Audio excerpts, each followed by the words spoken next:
Hello, bachcho. Let's see this question. The question says that let let S1 and S2 be two switches, and let their probabilities of working be given by PS1, which is equals to 4 by 5, and PS2, which is equals to 9 by 10. Find the probability that the current flows from terminal A to terminal B.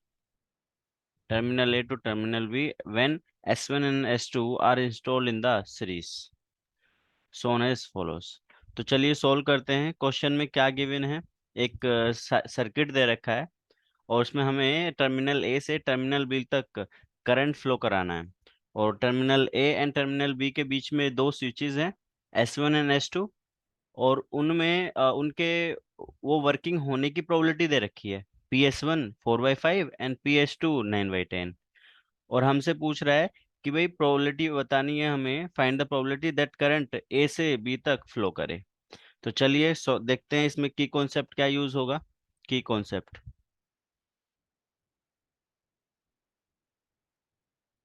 देखो बच्चों, अब यहाँ पर S1 and S2 work ये working condition में है या नहीं है, ये दोनों इंडिपेंडेंट इवेंट हैं। ठीक है।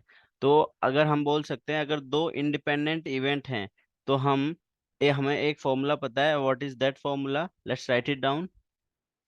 इफ इवेंट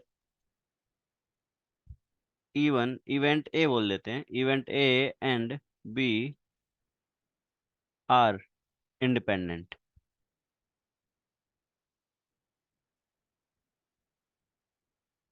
तो हम क्या लिख सकते हैं?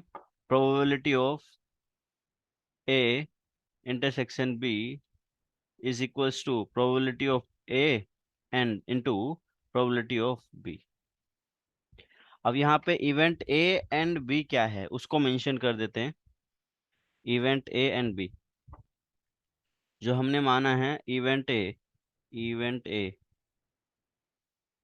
देखो, इवेंट ए क्या है कि भाई जो हमारा S1 स्विच है वो वर्किंग कंडीशन में होना चाहिए। ये इवेंट ए है। Switch S1 is in working condition. Switch S1 in working condition.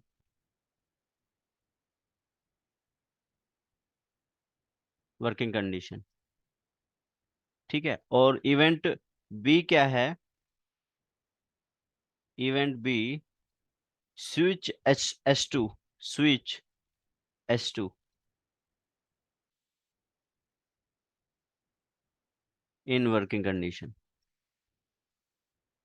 अब इनके हमें क्या दे रखा है? प्रोबेबिलिटीज दे रखी है। PS1 एंड PS2 क्या है? S1 के वर्किंग होने की प्रोबेबिलिटी, और PS2 क्या है? S2 के वर्किंग होने की प्रोबेबिलिटी। तो इसको भी लिख लेते हैं, PA बोल सकते हैं इसको। PA किसके इक्वल है? 4/5। एंड PB किसके इक्वल है?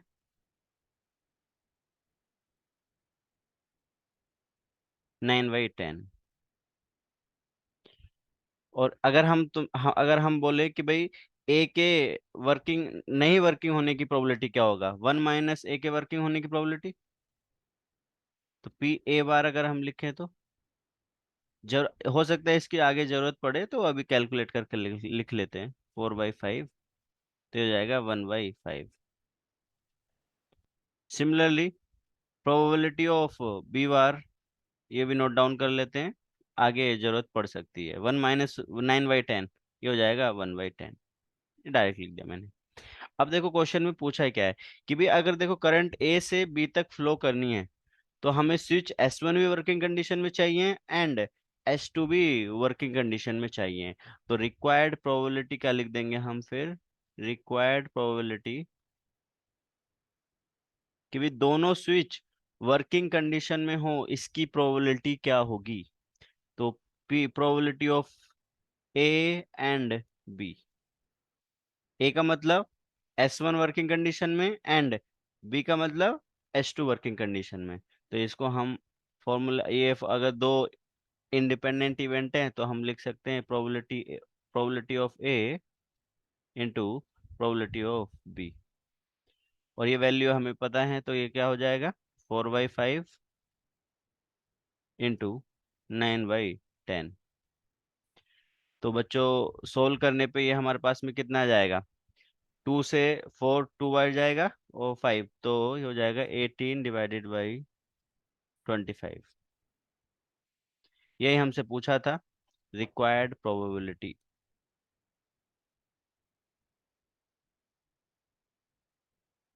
I hope you understood it well. Best of luck. Thank you.